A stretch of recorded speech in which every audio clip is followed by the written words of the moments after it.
Good morning and welcome to the official launch of Amun, Aurora's brand new tool for bespoke wind farm valuations. My name is Mateusz Bromski and I'm the Head of Product Development at Aurora. And I'm joined today for this presentation by Donna Peng, who is the Product Manager for Amun. Hi, very glad to be here.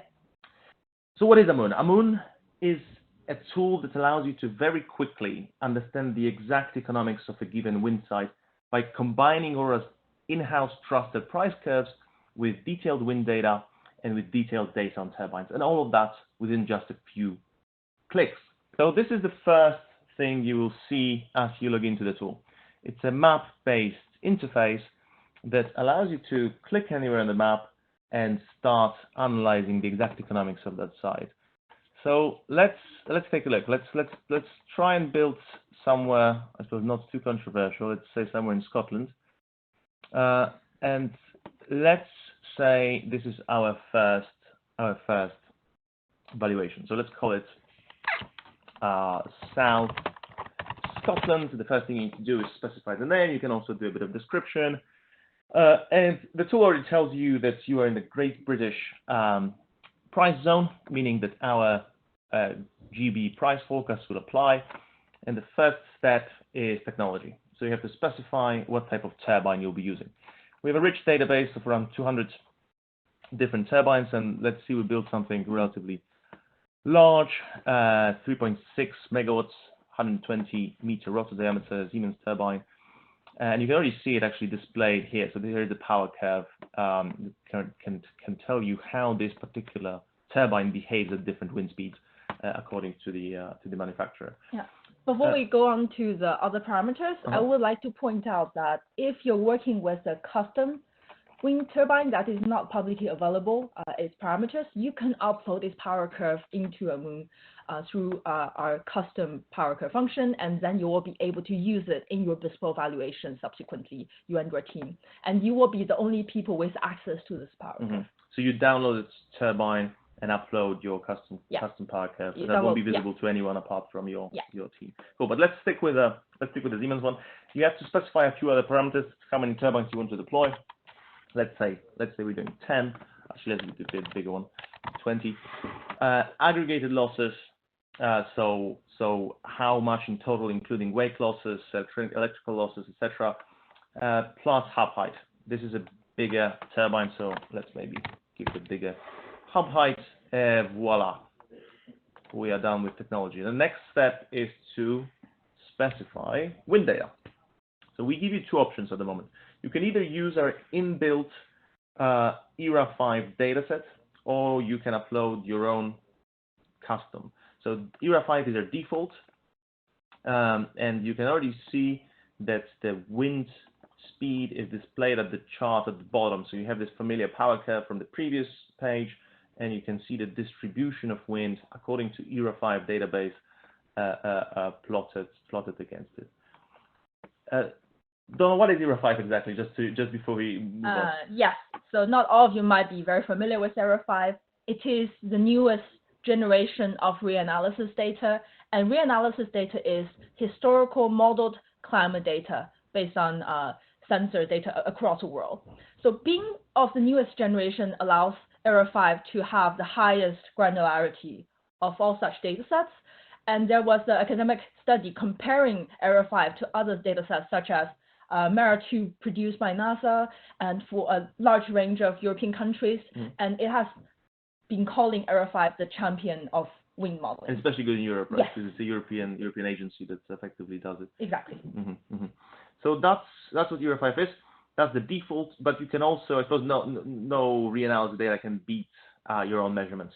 So we allow you to, if you do have these measurements, you can upload them. You can again use the same type of interface, download the template, populate it, upload it, and it's the same logic as with the turbines. But let's use the ERA 5 data this time, and we can move on to the next page.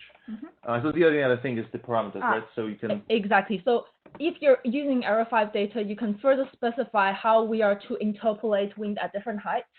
So you use those parameters like roughness, length, and etc. So this allows us to zoom in on the wind series for your exact location. Mm-hmm. Okay, so we've done the turbine, we've done the winds.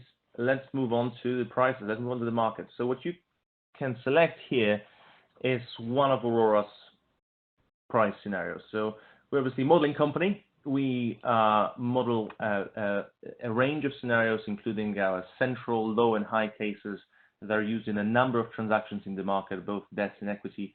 And these are the scenarios that allow you to that we make available through Amun.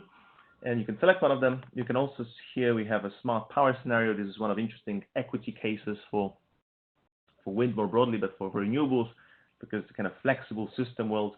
But our standard trusted scenarios, central, low, and high, and P10, P90 are all here. So let's select the central scenario. What you can see already here is the price curves in that scenario, the base price, as well as the fleet-wide, the average onshore wind capture price, average offshore wind capture price. So these are not yet the site-specific ones, just to be clear.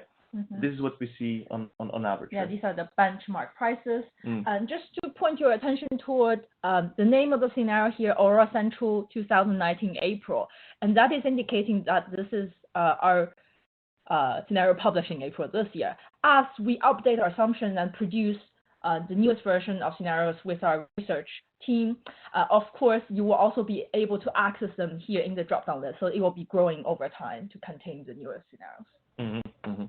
Cool. So we're ready. We can press go and allow Amun to do its magic.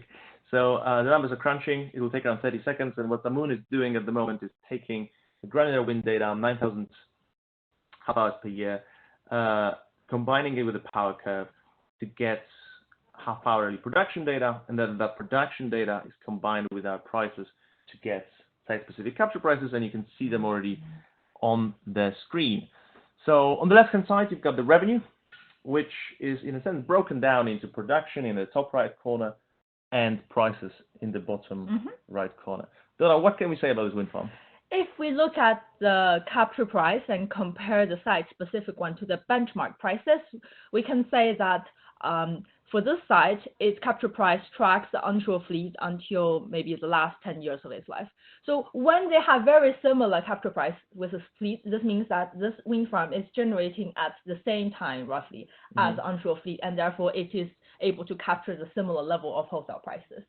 And in the last years, when it decouples, this is because there is improvement in the technology employed at the fleet level, especially the repowering of lots of existing sites. However, for this specific asset in question, we are not changing the technological assumption, so it does not improve its performance in the last 10 years. So not a great asset from a kind of capture price perspective, at least. No. What about the load factor? We see that the load factor, notice the scale, this is it's been truncated, so it's a load factor that's relatively constant. It's always in the lower 30s. However, in the middle years, we see some fluctuation, and that is because in Amun we apply economic curtailment, meaning that whenever prices are below the marginal cost of your wind farm, we will be curtailing the production. So in the middle years, there are more instances of negative prices, and that is we see lower production in those years. Because I suppose this is when we have the largest amount of subsidized wind in the system, right? Exactly. And then the subsidies expire and it kind of goes up again. Okay, so this is the first wind farm, 33% roughly average load factor for Scotland. So we've got a capture price that isn't so great because you're very correlated with the rest of the fleet. One thing before we move to the second valuation is just to show you the Excel capability. So you can look at all these results at a higher level of granularity in Excel. So what you have here is effectively yearly outputs, but also the same data on a quarterly level, monthly level, and all the inputs underpinning the valuation. So distribution of wind and all the parameters you had specified before. Okay, so we said we would demonstrate the capabilities. I think we've done that, but we also said we would show you just how much location matters. Yes. Donna, for that, we want to probably do another wind farm which does slightly better than this. Yes. And I think the best way to do this is use the valuation manager function, because we want to compare only the location. We do not want to change other assumptions about the site. So let me, we are already at this exact valuation, so I'm not going to change anything else. I'm just going to return to the beginning where we select the location and change where I'm putting my wind farm. And also, just for clarity, I might change its name later, so we don't get confused. I have overwritten this exact one. Mm-hmm. Let's go to more remote Scotland, given this is where the current fleet is not. And let's say I select this location in northern Scotland. I will change its name so I don't get confused. So keeping everything else constant, right? Yes. So I'm not going to change the turbine, the losses, etc. I'm going to jump directly to the last valuation tab, and this will refresh the valuation, changing only the location, which I have modified. Same scenario, same wind. Yes. So let's do that. And we go to results. So it's effectively now just replacing the wind speed, right? It's taking the wind speed from this location and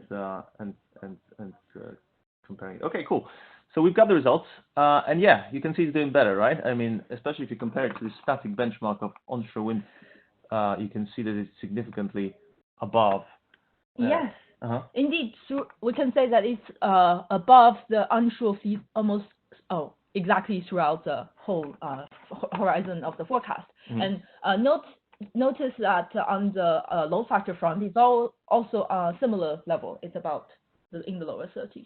Okay, so it's effectively the capture price difference here really does stem solely from correlation, right? Because the load factor is pretty much identical.